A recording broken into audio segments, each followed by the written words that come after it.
The latest thing he seized upon is when people vote against him, they're stealing the election.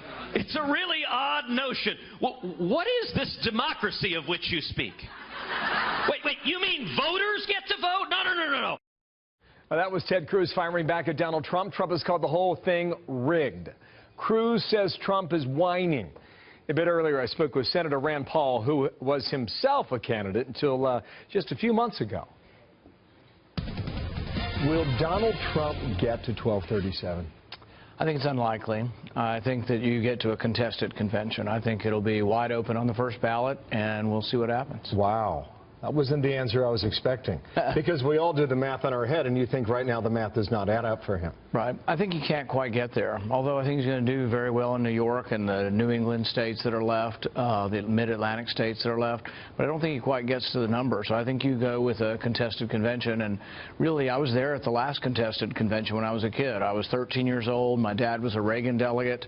And I'll never forget, all of Texas was winner-take-all for Reagan. All of California was winner-take-all, and the Ford people said, we're going to separate them. So they put Texas on one side of the Kemper Arena in Kansas City, California on the other side. So to communicate with each other, they would start chants, and they would yell, Viva, and then California would yell, Ole, and it would go back and forth for 30 minutes at a time. But it was contentious.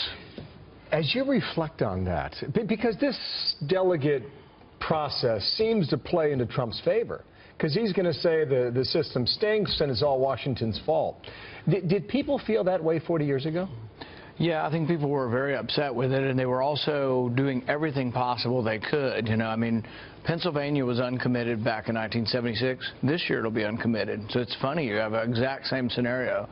Pennsylvania and Mississippi were two important states with uncommitted delegates in 76.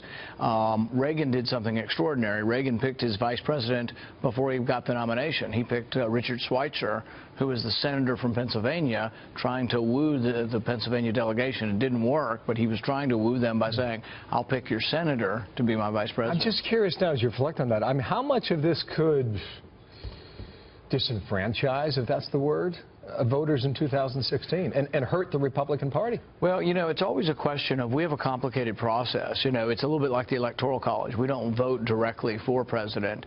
We vote for delegates who then vote, you know, at a convention for nomination. We vote for an Electoral College that votes secondarily for president.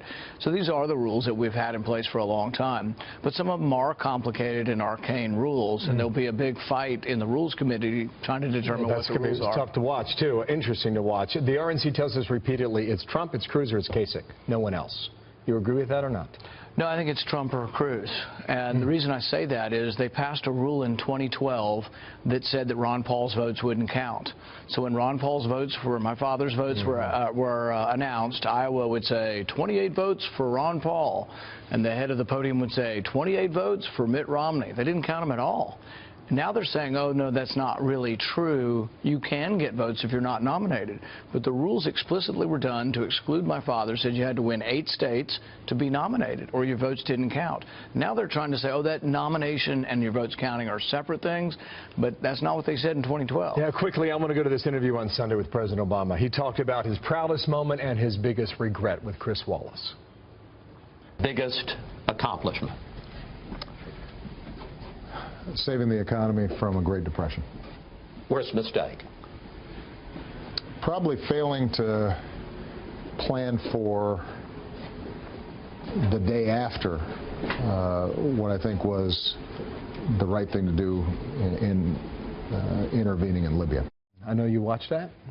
Well, I'm glad he's admitting that it was a mistake going into Libya, but it was a mistake that also Hillary Clinton favored at the time, and some Republicans did.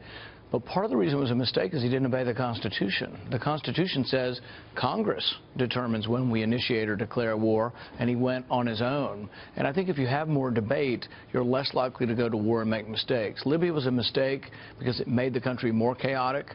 Actually, ISIS is stronger because of Gaddafi being gone. Hillary Clinton has 2 million more votes than Bernie Sanders. Is she indicted or is she the nominee?